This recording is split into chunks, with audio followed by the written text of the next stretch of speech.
What is up, everybody, and welcome to FLW Videos. In today's episode, we're going to be talking about the best way to obtain rare candies in Pokemon Go, especially through the raid system. We've actually seen a shuffle occur, and you might be kind of curious as to what's going on. Maybe you have noticed a few things. I did reach out on Twitter asking people to send me some pictures, send me some screenshots of what they have received as rewards from Tier 3 through Tier 5. There's been a major shuffle, but Niantic has actually not announced that at all. So today we're going to be talking about the best ways due to the changes, and then also talk about why Niantic could be doing this in the first place, and of course speculating. Today I actually have with me Fit City, and Fit City is another Pokemon Go YouTuber. He's going to walk through this. I think this would be so much more fun to kind of view this as a conversation instead of me just making like a straight up video. So go ahead and say hello to the audience. Yo, what's up, guys? I'm back. He's definitely back. We have actually filmed a couple videos. Unfortunately, it's a good thing, bad thing when Fit City joins on because they tend to be quote-unquote negative topics, but I honestly do think that they need to be addressed, so we definitely want to thank him for kind of covering those topics. So we're going to go ahead and jump into this. The first thing that we need to talk about is going to be just the reward structure in general, and there's going to be kind of two pieces going on. Number one, it's going to be the idea of something called bundles. So bundles can be made up of different items depending on what is in the bundle, such as a TM, such as revives, and of course all of the rewards that you are seeing on the screen at this point in time. Then there's going to be a second component, and that's going to be the number of bundles that you can get from different tiers, where the lowest tier of a tier 1 is going to have the least amount of bundles, and it's going to go up as you go up further and eventually make it to a legendary raid, which you could potentially receive the most bundles, which translates roughly to that's going to be the tier that you can receive the most amount of rewards. But we ended up having a little bit of a change actually occur related to Niantic kind of shuffling things around, and that had to do with the size of the items, or the number of items that are considered to be in a bundle. So previously what would happen is a tier 3 and a tier 4 would only have 2 rare candies in them, and then a legendary raid would end up having 3 rare candies. But that is no longer the case. For whatever reason, Niantic has decided for tier 5s to only have 1 rare candy as a bundle, and then you have 3 rare candies for tier 3 and tier 4. So pretty much the rewards have shifted from that legendary out to a tier 3, and then of course to a tier 4, and that's going to be specifically related to the rare candies, yet nothing else has changed.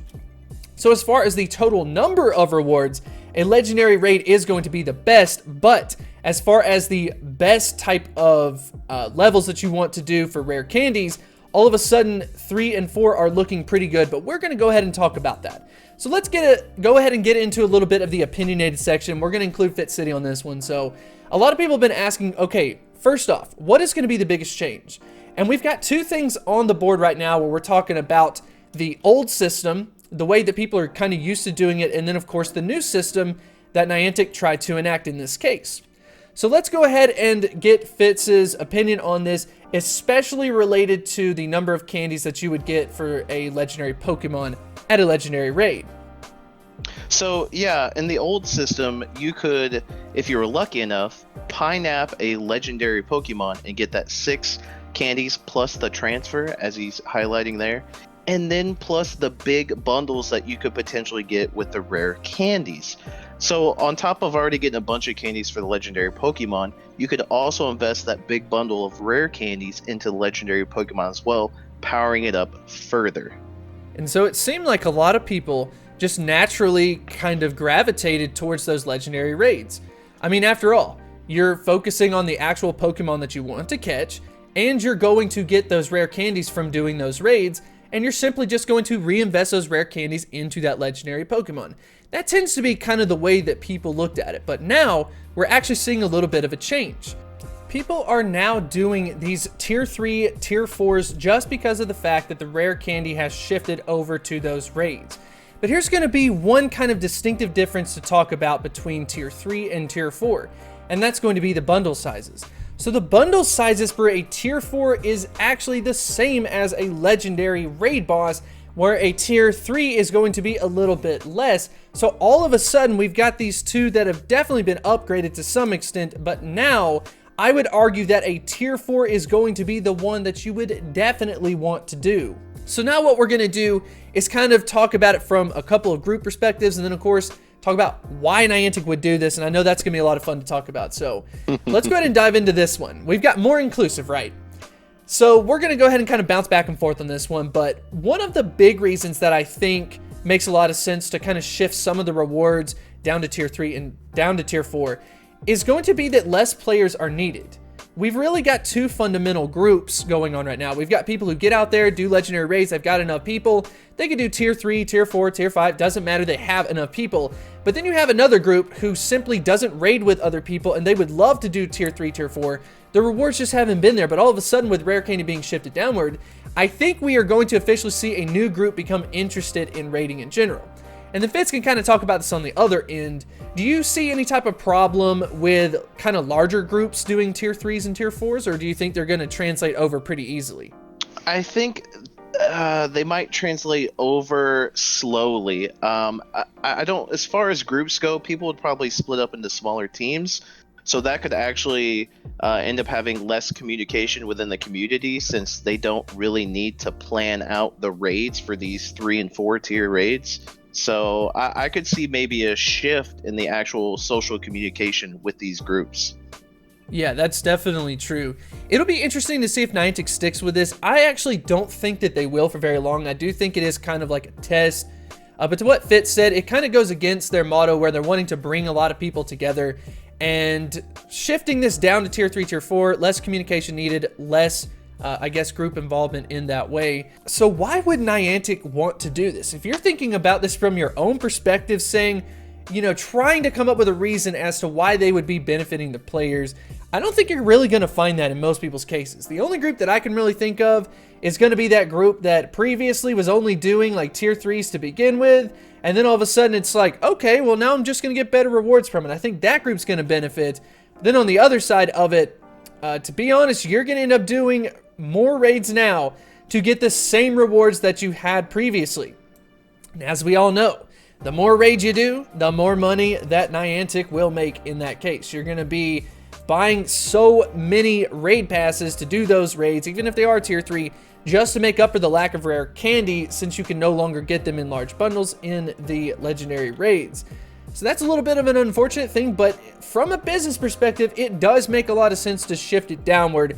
To be honest, I would rather it just be equal on tier 3, tier 4, tier 5, make them all 3 rare candies each, and then just let people do whatever they want. That way you benefit both groups, but hey, that's just my own business. All right, so we're going to go ahead and get into the final question, the important question a lot of people are going to be asking. What should you do now? The first step is to kind of focus your game in different ways. We are of course going to recommend that you raid tier 3 and tier 4 for rare candies, just generally speaking. If you yourself do not want to involve other players, then the tier 3 is going to be the better option, but just know that a tier 4 is going to have the most amount of bundles available, and it is going to be very similar to legendary raids. So instead of maybe doing legendary raids, if you are able to do it with a smaller group that can take down those tier 4 raid bosses, I would say overall you are going to want to go with the tier 4, especially centered around the rare candy.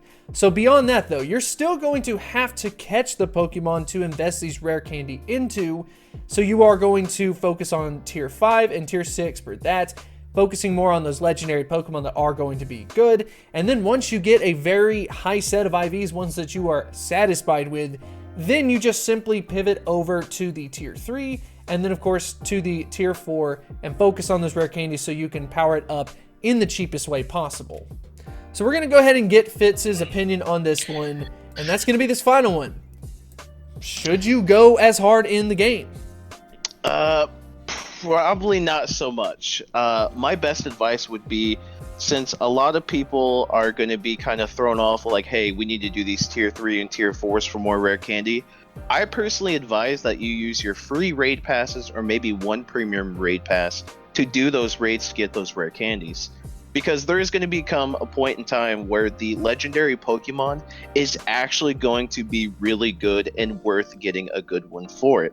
So with that in mind, you are going to be doing more legendary raids because you're trying to get a good IV. since that Pokemon's going to be good in the future. A good example would be like Darkrai that we had previously, a fantastic dark type Pokemon that you really want a good one for because it'll benefit us in the future. But kind of like FLW said, if the raid boss isn't that great for legendary raids, don't invest that much time into it, and then otherwise stack up on those rare candies from tier 3 and tier 4. But don't go as hard and don't stress as much because of that. Just kind of play the game a little bit more casually, since this rare candy shakeup has really messed up a lot of people's systems within their community.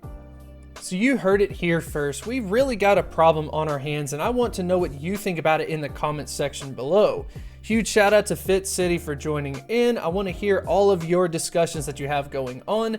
Make sure to leave them in the comments section below. And if you do enjoy this type of content, hit that like button and subscribe, and I will see you next time.